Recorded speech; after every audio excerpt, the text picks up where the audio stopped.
feliz em poder estar aqui para poder debater e discutir, ao mesmo tempo muito triste pela situação humanitária e também a gente também tem que entender que a gente só está discutindo isso hoje porque israelenses foram mortos, né? Quer dizer, o mundo só voltou os olhos para a causa palestina novamente porque israelenses foram mortos. Então, começo já com, assim, talvez meu papel aqui como descendente de palestinos e tenho familiares que residem ainda na Palestina, longe das áreas de atuação bélica do Estado de Israel, porque é uma cidade muito próxima a Jerusalém, se chama Anata. Então, belicamente talvez protegidos, mas não mais expostos a todo tipo de segregação que o Estado de Israel promove naquela região. Então, assim, onde é extremamente triste, é revoltante, é indignante, é muito doloroso a gente ter que tratar dessas questões. E o que a gente percebe agora, e eu acho que é importante a gente estabelecer algumas premissas fáticas, como eu rapidamente falei ontem, no sábado, com vocês, naquela intervenção lá bem pontual. Eu acho que a cobertura da mídia é determinante. A mídia ocidental ela tem uma linha de abordagem sobre a questão palestina absolutamente descontextualizada, turva, parcial, direcionada e negando fatos históricos. E ela também faz isso, e é uma questão que a gente reproduz muito, porque assim aprendeu e assim continua fazendo. Se fala muito em ocupação às terras palestinas. Veja, a gente fala de ocupação do MST. Quando a gente trata do MST, a gente trata, veja, é uma ocupação, por quê? Porque ela tem uma lógica de legitimidade. São terras, é um povo que tem direito constitucionalmente a uma terra e busca terras improdutivas, terras férteis que podem ser utilizadas. Eu faço esse exemplo para demonstrar como o termo ocupação é proposital e utilizado pela mídia ocidental. É uma invasão de Israel. São terras roubadas. Não há outro termo. Veja, a própria ONU, há uma resolução 94 que é de 48. Veja, a demarcação da invasão, vamos lá, vamos trabalhar primeiro. A demarcação da criação do Estado de Israel, ela começa a partir de... Eu não vou traçar todo o histórico, que é muito tempo, é muita informação, mas essa discussão começa no mandato britânico, começa na época do Império Otomano. Mas eu vou rapidamente, e assim, se a gente for analisar a história, o primeiro grande causador do conflito é o Reino Unido, é a Inglaterra, por conta da ocupação que possuía e de tratados que firmou para já admitir a criação do Estado de Israel na Palestina, antes mesmo do Holocausto, da Segunda Guerra Mundial e etc.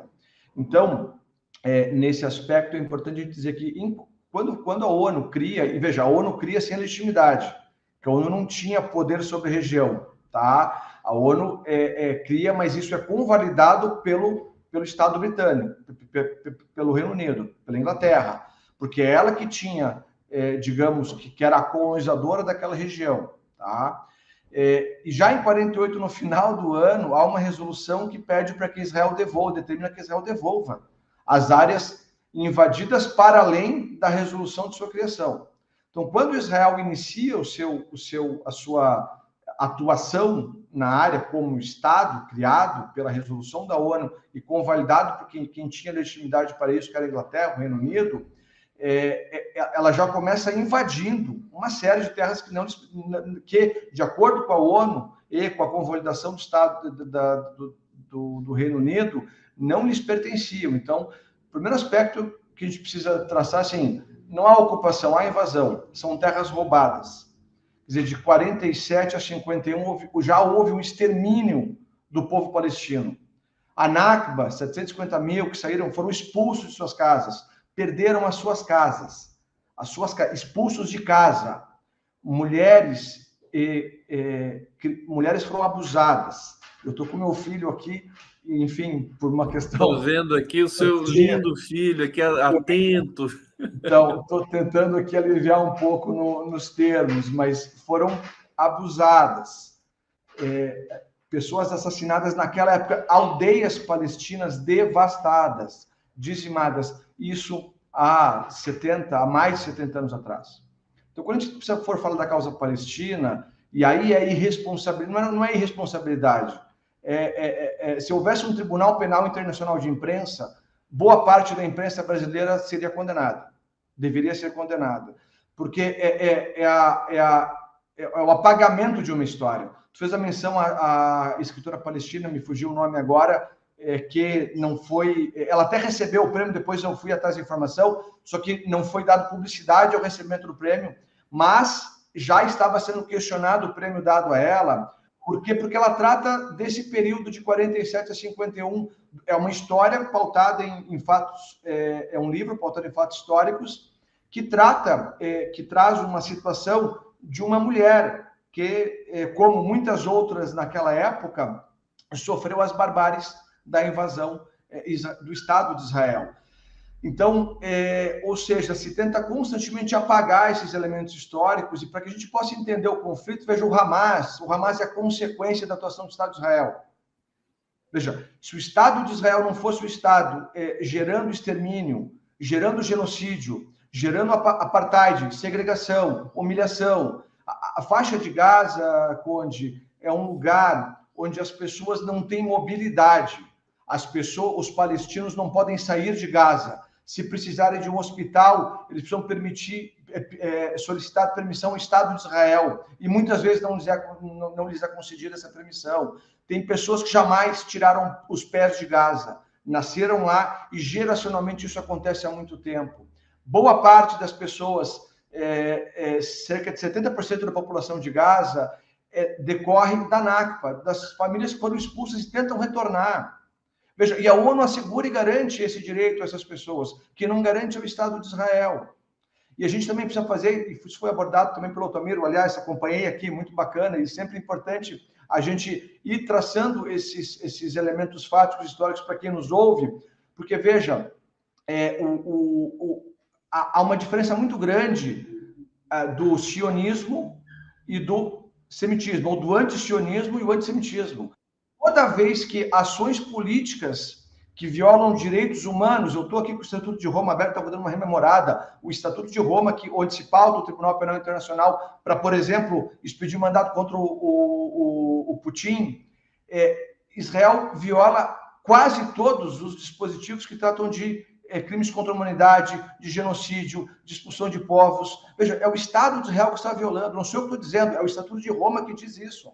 Então, toda vez que a gente questiona as ações políticas de extermínio e genocídio do Estado de Israel, acontece, também me solidarizo ao Breno Altman, acontece o que acontece com o Breno Altman. As pessoas trazem a discussão do antissemitismo, que nada tem a ver, relação alguma tem a ver com os questionamentos necessários à política higienista de genocídio, de extermínio de um povo, que o Estado de Israel faz. Isso é o sionismo.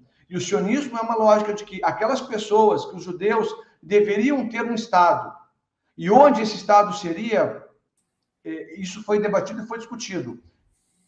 Pode falar. Não, pode concluir, por favor. Então, assim, isso estabeleceu que foi a Palestina. Eu ter acordo ou desacordo com essa posição é absolutamente irrelevante para o debate. A questão que precisa se colocar é a seguinte: a partir da criação do Estado de Israel dentro da Palestina, sem a permissão, sem a consulta e sem a autorização do povo palestino, mas isso foi estabelecido, daquele momento em diante, Israel descumpre todas as resoluções da ONU, inclusive Israel deixa de reconhecer o Estado da Palestina.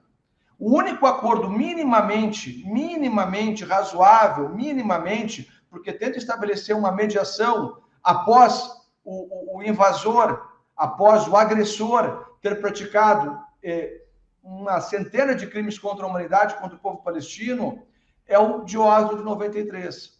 Esse o de Oslo que ficou no meio do caminho, porque Israel não respeitou, né, esse acordo. Exatamente. Veja, esse ainda é muito questionado pelo próprio povo palestino. E veja, uma outra questão também que é importante. Temos aí dois mapas, um mapa de 48 e um mapa de 67, após a Guerra de 6 Dias, onde Israel, e isso também é uma coisa importante que a gente diga, né? Quando vai buscar, e recentemente isso foi veiculado por várias pessoas nas redes sociais, Israel estava se defendendo em 67. Veja, Israel atacou preventivamente, segundo muitas pessoas. Veja, não há ataque preventivo. Israel atacou. Veja, nessa lógica, então, precisa ter também, principiologicamente, precisa ser honesto com a análise. Então, o Putin atacou preventivamente a Ucrânia. Veja, eu sou contra a guerra da Ucrânia e preciso analisá-la contextualizadamente e de maneira profunda. Mas o princípio que defendem em 67 que Israel tenha atacado as suas fronteiras, os países que fazem fronteira, é que Israel atuou preventivamente. Bom, é exatamente a mesma coisa que o Putin trata, né? Ou seja, é um argumento para a guerra, né? É argumento para a guerra. Olha, estamos aqui com o Nureddin Ahmad Alan. Eu vou trazer aqui comentários do nosso público e não posso deixar de falar da lindeza que é teu filho ali, todo concentrado, prestando atenção ali no que está acontecendo. Que lindo! Parabéns aí, Nureddin. Eu sou um assim derretido com criança. Eu adoro, sempre muito bom. E também, né, nos faz lembrar da violência contra as crianças de Gaza, que é uma covardia assim, sem precedente. Oi? Não, e só uma questão assim que eu também acho que preciso deixar claro, e não é porque eu tenho a ascendência palestina, que, veja, eu me solidarizo com cada vida perdida, não importa se de judeu ou de palestino, veja, nenhuma vida pode ser perdida, nenhum inocente não envolvido na guerra, mas assim, a gente precisa analisar o seguinte: o Hamas é uma consequência das políticas do Estado de Israel. Do Estado de Israel. Isso nada tem a ver com antissemitismo. O Estado de Israel é uma outra discussão, é uma discussão sionista e higienista hoje, pelas próprias, veja, o Antônio já comentou antes ali, as declarações dos representantes do Estado de Israel, qualificando o povo palestino como animais, uma sub-raça. Sim. Eu vi a entrevista fantástica que você concedeu a Carol Proner, né? E de lá vou tirar alguns pontos também para você reiterar aqui conosco. Deixa eu agradecer aqui a Binar, que está colaborando conosco aqui nessa transmissão especial. William, muito obrigado pela presença, pelo engajamento. Mark Davis, o Hamas poderia ter atuado de outra forma? Uma pergunta que eu vou deixar no ar aqui, para o Nureddin também conversar com a gente sobre isso. Eduardo Rado, leiam a resolução 181 e corrijam essa desinformação de que a ONU criou Israel. Israel é fruto de grilagem, terrorismo puro e simplesmente. Aqui é fato, quer dizer, você já disse que foi, não sei se foi você ou Altamiro, acho que foi você, né? Que o Reino Unido, né? O Reino Unido, basicamente. Só perdi ali o nome do que comentou. Eduardo Rado? O Eduardo Rado, sim. Veja, é que aí a gente vai precisar de horas de programa. Aí é muito tempo, mas se você puder sintetizar. Muito rapidamente, eu falei rapidamente aqui que antes da Segunda Guerra Mundial, até a Segunda Guerra Mundial, aquela região era colonizada, dominada pelo Reino Unido. E mesmo antes da Segunda Guerra Mundial, antes do término da Segunda Guerra Mundial, há um tratado que o Reino Unido sinaliza essa questão relativa à permissão de Israel, à permissão da criação do Estado, mas em 1920 há um tratado onde o Reino Unido estabelece esse ajuste para a criação do Estado de Israel. E nesse período, aí sim, o Eduardo está super correto, é feita, assim, uma migração gradativa. Os eventos preparativos para a criação do Estado de Israel é feito, sim, já com uma migração que acontece mesmo antes do Holocausto, mesmo antes da Segunda Guerra Mundial. Então, esse processo, sim, foi feito dessa maneira, patrocinado com, efetivamente, as fortunas dos judeus, tá? E aí com a desocupação, a compra, o estabelecimento de estruturas comerciais para privilegiar o crescimento desse Estado sionista, do Estado de Israel. Então, isso é fato, mas assim, são muitos detalhes que a gente não consegue contemplar aqui. Não, agora, você sabe o que é um dos fatores interessantes, não vou falar bons aqui, porque nada é bom diante do que a gente está assistindo, mas o interesse pela história real da criação desse Estado, né? Eu mesmo fui pesquisar, todo mundo é instado, né, a pesquisar profundamente as origens, o que né? E na historiografia está lá, né? Tá tudo isso lá. A gente tem uma versão muito muito ruim, né? Que cai um pouco no popular e nessas coberturas jornalísticas aí de segunda classe, né? E veja, pode falar. Isso é muito influenciado pela cobertura histórica da mídia ocidental. Então, quando a gente trata dessas questões, por exemplo, realmente há uma, digamos, migração, há uma leve alteração da cobertura nos últimos dias aqui no Brasil, porque realmente estão apurando a responsabilidade para além da questão da informação desse tipo de cobertura, tá? Por exemplo, você constantemente associar os palestinos ao Hamas. De fato, o Altamiro relatou ali antes, o Hamas é um partido político, sim, ele foi eleito e ele atua na faixa de Gaza, na Cisjordânia, e a Autoridade Palestina é uma outra um outro grupo político, mas precisa se entender o seguinte, que o Hamas só existe porque você tem na Palestina um povo desesperançado. Aí eu queria convidar todo mundo que nos ouve, nos vê aqui, retire a esperança de um povo. Retira alguém que nasce. Há muitos vídeos, veja, a Al Jazeera faz uma cobertura fantástica, e sempre fez, independente de informação, de notícia, tá? Teve um âncora da Al Jazeera que relatou o crime humanitário cometido pelo Estado de Israel, porque é a definição conceitual que está no Estatuto de Roma. O que está acontecendo hoje é que o Estado de Israel pratica vários crimes estabelecidos como crimes de genocídio e crimes contra a humanidade, de acordo com o Estatuto de Roma, não sou eu que estou dizendo. Então, veja, até um questionamento se o Hamas teria outra saída. Tira a esperança de um povo, tira a esperança de uma gente. Os palestinos nascem nos territórios invadidos, são gerações, quase todo palestino na faixa de Gaza perdeu um ente familiar. E aí é evidente que, diante da desesperança de um povo, do tratamento, 90% de Gaza, onde não tem água potável. Veja, isso não é são dados que organizações humanitárias trazem, não sei o que estou dizendo. Boa parte de Gaza tem energia elétrica limitada ao longo do dia. A quantidade, quem controla a entrada e saída, não só de pessoas, mas de tudo, de alimento, de produtos, de bens e serviços, é o Estado de Israel. É permitida a entrada da quantidade de alimentos mínima para alguém sobreviver dentro da faixa de Gaza, distribuídos entre toda a sua população. E quem estabelece o controle de tudo isso é o Estado de Israel, é um povo sem autonomia, sem liberdade. O desemprego na faixa de Gaza é quase de 60%. Em jovens, ele supera 70%. De novo, é um povo desesperançado, é um povo que nasce, cresce com um horror. As crianças lá, mais de 70% têm problemas psicológicos, psiquiátricos seríssimos. Tá? Eu estava vendo, acho que foi mesmo desculpa te interromper, meu querido Núrio, mas no nosso encontro de sábado, que você participou ali, de maneira especial, eu acho que a Muna Odê que disse que assim, você não tem estresse pós-traumático lá, porque não acaba nunca, né? As incidências, né, traumáticas. Não, exato, essa é a realidade. Quando a pergunta que teve do ouvinte ali que nos acompanha, telespectador, se o Hamas teria uma outra saída, veja, pode ter atuado de outra forma.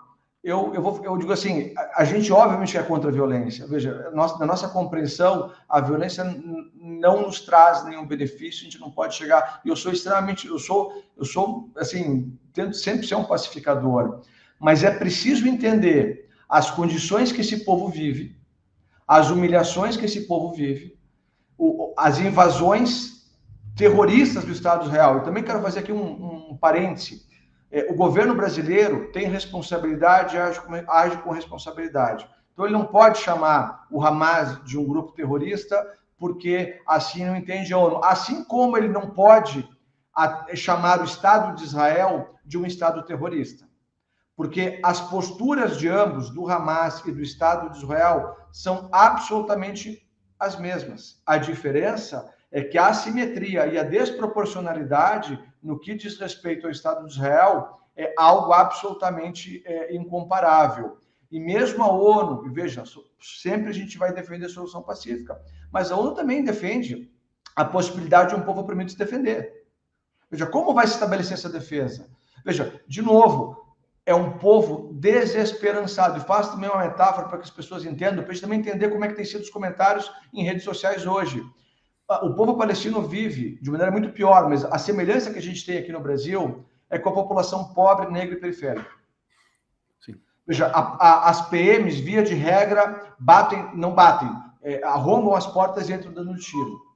Tá? E veja, e esse povo periférico e negro que sofre, que é assassinado diuturnamente pela Polícia Militar Brasileira, tá? Especialmente, ele é um povo que ainda tem uma mobilidade autorizada, apesar de... Isso que eu ia te dizer, quer dizer, some-se a situação absolutamente terrível dos pretos pobres da periferia brasileira, né? Das comunidades, mas estes ainda têm a possibilidade de trafegar pelas cidades e tudo mais. Mas se bobear, eles começam a perder, porque eles perdem também a mobilidade, né? Exato. Lá em Gaza ou em outros territórios ali ocupados, na própria Cisjordânia, que tem muitos assentamentos ali, que ficou uma coisa impossível até de definir fronteiras, né? Os palestinos são vítimas de preconceito, não têm os piores empregos, quer dizer, tudo contribui para que a população seja severamente afetada na sua própria identidade. Quer dizer, isso é uma violência sem precedentes. Exatamente. E assim, eu tenho a mesma empatia que eu tenho com o povo palestino agora, onde eu falo que tive porque tenho ainda, né, mas é um fato passado, o Holocausto. Veja, eu tenho a mesma empatia, a mesma solidariedade e sinto o mesmo horror por todas as vidas judias ceifadas. E a gente luta diuturnamente, constantemente, contra o antissemitismo, que, insisto, relação alguma tem a ver com o sionismo. Veja, a gente questionar, criticar e buscar racionalidade para discutir a questão palestina e os atos do Estado de Israel não tem a ver com o antissemitismo. Tá? E isso é conectado muito, quando a gente faz essa crítica, os mesmos que não dão importância alguma ao extermínio da população negra e periférica no Brasil, são aqueles que dizem que não há justificativa que o Hamas fez e que a população palestina tem que ser dizimada e que o Estado de Israel é o mesmo grupo. Nuri, deixa eu te perguntar, existe uma observação agora, meio que geral, de que a opinião pública internacional ela tá fazendo uma curva, assim, né? Foi lentamente, mas nós vimos aí a declaração do presidente dos Estados Unidos já ponderando, né, com relação a uma tomada ali da região de Gaza e tudo mais, embora a gente também constate o vexame, a vergonha que são países como França, Alemanha e Reino Unido proibindo manifestações pró-Palestina, o que eu acho que só reforçou, né? Só indignou mais essas populações. Não dá para segurar o povo. E a gente viu aqui, a gente passou um clipe, eu vou passar de novo as imagens, de manifestações pró-Palestina no mundo inteiro, inclusive nos Estados Unidos, né? E em grande medida nos países árabes, né? No Iêmen, manifestações monstruosas, assim, acho que facilmente com 500 mil de pessoas nas ruas. Minha pergunta para você é assim: esse ambiente, essa leve, né, guinada, porque o poder econômico, político, midiático dos Estados Unidos e de Israel também continua muito forte. Quer dizer, existe esse imaginário ocidental que continua, né, e a imprensa brasileira faz o pior dos papéis nesse cenário todo. Eu queria uma análise tua dessa questão e a possibilidade desse conflito escalar, né? Nós estamos vendo que existe ali já hostilidades com o Hezbollah, né? Ali no norte da fronteira com o Líbano, e o Irã fazendo declarações mais fortes, né? E também, não sei se você percebe assim, eu percebi que houve um cuidado um pouco maior em Israel se mergulhar de uma vez por uma invasão por terra. porque estava tudo feito para eles entrarem com tudo na meia-noite, né, do dia, acho que 13, né, 14, não me lembro, e daí não, isso não aconteceu, porque existe também várias tensões e várias apreensões, acho que de parte a parte. Queria te ouvir um pouquinho sobre isso. Assim, quando eu tenho, acho que a tua avaliação ela faz todo sentido, acho que ela é uma análise bastante inteligente, porque, veja, é uma questão geopolítica, tá? Mas precisa voltar um pouquinho também e lembrar que o Hamas também fez esse ataque no momento em que estava havendo uma tentativa de diálogo, de reconhecimento de diálogo do Estado de Israel com a Arábia Saudita, com países do mundo árabe, numa lógica de validação ou naturalização desse avanço da invasão israelense. E isso também reproduz uma indignação. Exatamente agora, acho que são dois aspectos. Acho que realmente havia uma preocupação muito grande, eu ainda tenho, sobre a invasão terrestre, e aí preciso usar o termo, né, o assassinato de gente inocente. Tá? A gente precisa desmistificar na mídia brasileira que há mulheres e crianças como escudo do Hamas. Isso não existe. Tá? Isso não funciona, tá? Mas a gente reiteradamente ouve e lê esse tipo de reprodução. Tá? A gente fica feliz por esse recuo, talvez, mas, ao mesmo tempo, a gente precisa entender que essas ações ou essas ameaças de invasão e extermínio final resultaram, de fato, na saída de muitos palestinos da região. E aí tu configura essa lógica de tentar tirar o povo forçadamente, que é um crime, pelo Estatuto de Roma, forçar um povo a sair da sua terra, e é o que o Estado de Israel fez. Tudo isso que eu estou falando aqui está tipificado no Estatuto de Roma, tá? Que é uma espécie de Código Penal Internacional, tá? Então, e foi essa, inclusive, a intervenção do âncora da Al Jazeera quando questionava a autoridade israelense sobre esses métodos. A Alma Guinada, eu acho que ela pressiona, e é o nosso papel. E assim, eu convido as pessoas a se informarem, tá? A deixar de reproduzir informações. Veja, hoje, eu vou citar nomes que, enfim, foram citados aqui, o Jorge Pontual. Veja, o Jorge Pontual, ele precisa ser expulso numa lógica assim, ele incitou violência, crime e assassinato. Tá? Isso é gravíssimo. O Guga Chakra agora está tentando justificar toda a cobertura parcial que fez até então. Chega a ser engraçado no âmbito assim, cínico, tá? Porque ele tenta justificar, não é bem assim, eu defendo, o Israel viola as resoluções da ONU, mas, de novo, colega, de novo, a resolução 81, ela cria Israel, de novo, o ONU não tinha poder para criar, mas ela foi convalidada por quem tinha um mandato na época, que era o Reino Unido. Então, veja, a ONU estabelece sem poder, e isso é convalidado pelo Reino Unido, pelo Império Britânico, pelo mandato britânico. Mas precisa voltar mais, para além disso. Precisa voltar a 16, a 20, né? a 47, 8, 9, 50, a Nakba, a primeira Nakba. O extermínio dessas pessoas. Tá? Se a gente voltar a fazer a linha histórica de tudo isso, as pessoas, veja, ninguém concorda. Eu não conheço nenhum palestino que não queira paz. Eu não conheço nenhum palestino que concorde. O Hamas precisa fazer isso. Não precisa. Mas a questão de novo, eu trago aqui, um povo desesperançado. Se os judeus se rebelassem no Holocausto, se rebelaram no gueto em Varsóvia, aconteceu. Então, veja, se eles tivessem se rebelado, alguém diria que eles estariam errados, que eles estavam errados? Então, por que a tentativa de que a sua voz seja ouvida?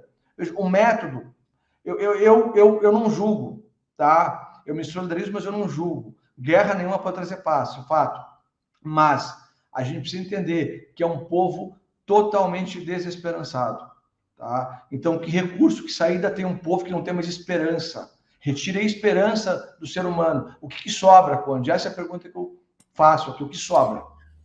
Perfeito esse né, um desabafo aqui também, né? Para quem eu estou me sentindo também, muita gente que não é palestina, enfim, a gente se sente mal, né, em assistir tudo isso, em assistir essa violência, e eu fico me perguntando como é que essa entidade, né, abstrata, que é o mundo, né? Como é que o mundo permite a questão política?